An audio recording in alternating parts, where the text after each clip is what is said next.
안녕하세요. 카즈의 일본에서 살아남기입니다. 오늘은 일본인들의 호칭과 반말, 존댓말, 그리고 일본에서 왜 이게 인간관계를 어렵게 만드는지에 대해서 이야기해 보려고 합니다. 일본에서 생활하다 보면 정말 많이 느끼는 것 중 하나가 일본인들은 사람을 부르는 방식에 꽤나 민감하다는 점입니다. 한국에서는 경상도라면 성과 이름, 다른 지역이라면 이름만, 그리고 나이가 많으면 형, 누나로 비교적 편하게 부르지만 일본에서는 어떻게 부르냐에 따라 가까워질 수도 반대로 멀어질 수도 있습니다. 일본에서는 기본적으로 성과 이름이 나눠져 있고 사람마다 아다나, 별명이 있는 경우가 많습니다. 그래서 부르는 방식도 성으로 부르는 경우, 이름으로 부르는 경우, 별명으로 부르는 경우, 풀네임으로 부르는 경우 이렇게 나뉩니다.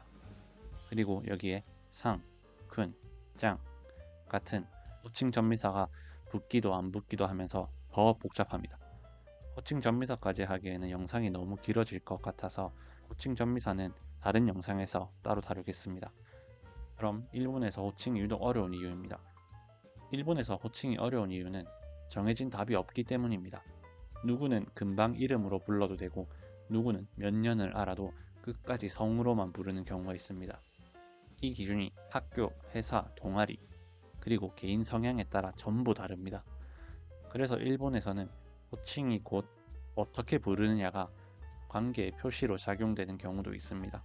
첫 번째, 성으로 부르는 경우입니다. 일본에서는 성 플러스 상으로 부르는 게 기본이고 안전합니다. 예를 들면 타나카상 같은 식이죠. 처음 만났을 때 아직 관계가 깊지 않을 때는 성으로 부르는 게 거의 기본값입니다. 일본의 이름은 풀네임으로 부르면 길어지는 경우가 많기 때문에 자연스럽게 성으로 부르는 문화가 자리 잡은 걸로 알고 있습니다. 예를 들어 나카무라 카즈하, 미야와키 사쿠라처럼 이름이 길어지는 경우에는 풀네임이 길어지는 경우에는 처음엔 성으로 부르는 게 가장 무난합니다. 물론 이 두 사람은 아이돌이기 때문에 이름으로 불리는 거고요. 두 번째, 이름으로 불리는 경우입니다. 이 부분이 한국과 가장 큰 차이라고 느껴지는 부분입니다. 일본에서 이름을 부른다는 건 상당히 가까운 관계라는 신호입니다. 남자들끼리는 비교적 빨리 이름으로 넘어가는 경우도 있지만 남성이 여성을 이름만으로 부르는 것은 상당히 조심스럽습니다. 사귀는 사이가 아니면 이름만 부르는 경우는 거의 없기 때문에 섣불리 이름을 부르게 된다면 상대가 부담감을 느끼는 경우가 많습니다. 일본에서 대학교 친구를 사귀었을 때 한국에서 하던 대로 남자 여자 가리지 않고 이름으로 불렀다가 미묘한 거리감도 생기고 친구들에게 지적을 받고 난 후에 그때부터 사람마다 호칭을 바꿔서 불렀고 그러고 나니 분위기가 훨씬 편안해졌다는 걸 체감했습니다. 별명으로 부르는 경우 일본에서는 아다나, 별명으로만 불리는 경우도 꽤 많습니다. 이름이 겹치는 경우도 많고 엄청 긴 이름 같은 경우에는 부르기 어렵기 때문에 동아리나 친구 관계에서는 별명이 오히려 더 자연스러운 경우도 많습니다.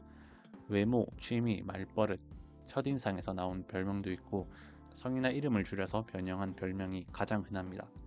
예를 들어 오후치와키 켄타로라는 이름이면 라이켄, 니시무라 아키라라면 니시무, 니시야키 같은 식이죠. 풀네임으로 부르는 경우입니다. 풀네임으로 부르는 경우는 사실 거의 없습니다. 성과 이름들이 꽤나 길기 때문이죠. 하지만 성과 이름을 더해도 짧은 경우에는 풀네임으로 불리는 경우도 있습니다. 대표적인 예가 야노시호 같은 경우입니다. 이제 반말과 존댓말 이야기를 해보겠습니다. 일본어의 말투는 조금 복잡한 편입니다. 크게 보면 반말, 존댓말, 그리고 경어 이렇게 나뉩니다.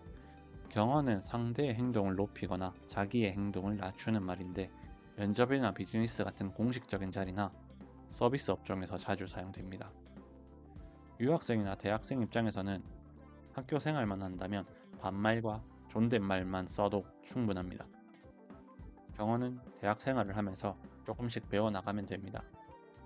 그러면 이 반말과 존댓말에 대해서 대학 생활과 사회생활 두 가지로 나눠서 이야기해 보겠습니다. 대학교에서는 선배에게는 무조건 존댓말로 시작합니다. 선배의 나이가 아무리 나보다 어려도 말 놔도 된다라는 말을 듣기 전까지는 존댓말이 기본입니다. 동기는 반말, 존댓말 둘 다 가능하지만 대부분 반말이 더 자연스럽습니다. 후배는 기본 반말입니다. 다만 나보다 나이가 많이 많거나 존경할 만한 사람이라면 존댓말을 써도 전혀 이상하지 않습니다.